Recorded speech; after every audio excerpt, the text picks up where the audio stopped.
Mega star Amitabh Bachchan और जया बच्चन जी की शादी के 49 इयर्स पूरे हो गए हैं और वो 50वें साल में कदम रख चुके हैं। सोचकर भी कितना ज्यादा अमेजिंग लगता है कि जिंदगी के 50 साल से भी ज्यादा अपने पार्टनर के साथ खुशी खुशी बिताए हैं उन्होंने। इनकी लव स्टोरी एकदम फिल्मी थी और उसमें आई प्रॉब्लम्स भी। वैसे तो अमिताभ जी ने जया जी को एक मैगजीन कवर पर देखकर ही पसंद कर लिया था, पर इनकी लव स्टोरी शुरू होने में काफी वक्त था। पहली बार दोनों पुणे फिल्म इंस्टीट्यूट में मिले थे, पर कोई बात नहीं हो पाई। जया जी बाद में जल्द ही एक बड़ी स्टार बन गयी, पर अमिताभ उसके काफी टाइम बाद तक भी स्ट्रगल करते रहे। तब उन्हें लोग कवि हरिवंश राय बच्चन जी की वजह से ही जानते थे। अमिताभ और जया जी की पहली फिल्म साथ में थी बंसी बिरजू। फिर फिल्म एक नजर के दौरान दोनों एक दूसरे को थोड़ा पसंद करने लगे थे, पर इस दौरान जहां जया जी हिट पे हिट फिल्में दे रही थीं, तो वहीं अमिताभ बच्चन लगातार 12 फिल्में फ्लॉप दे चुके थे। लोगों ने जया जी से कहा कि उन्हें अमिताभ जी से दूरी बनानी चाहिए क्योंकि उनका साथ उनके करियर के लिए ठीक नहीं होगा, पर जया जी को अमित जी पर पूरा भरोसा था। ये भरोसा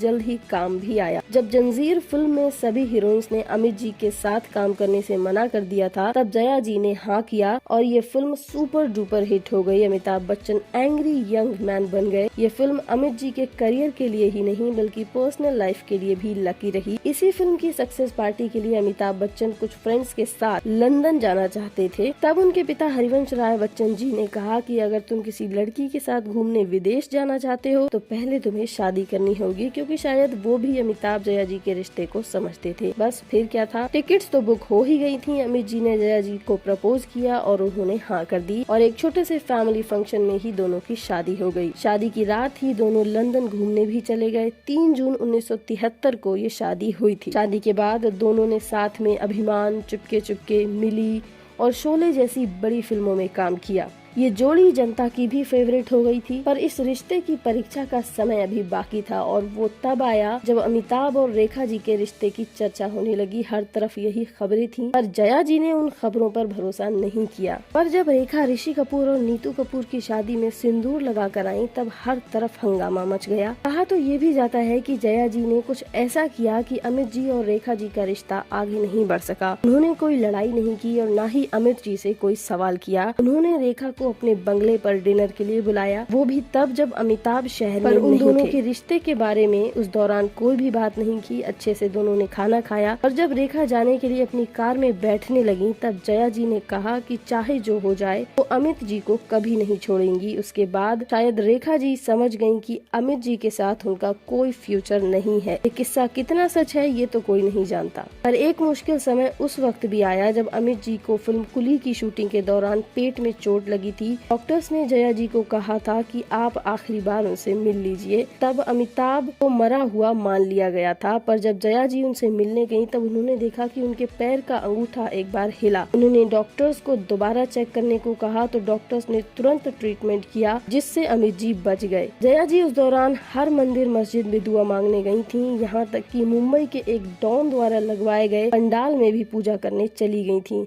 एक समय के बाद जया जी ने एक्टिंग से ब्रेक ले लिया और उन्होंने अपना हाथ राइटिंग में आजमाया और अमित जी की फिल्म शहंशाह को लिखा, जो कि जबरदस्त हिट रही। आखिरी बार अमित जी और जया जी ने साथ फिल्म कभी खुशी कभी गम में काम किया था, पर वो कई सारे एड्स में साथ अक्सर दिख जाया करते हैं। अगले साल वो अपनी शादी की गोल्डन जुबली कंप्लीट कर लेंगे। ऐसी अमेजिंग स्टोरी के लिए एक लाइक तो बनता भी है, और अगर आपको ये वीडियो अच्छा लगा हो तो चैनल को सब्सक्राइब जरूर करिएगा।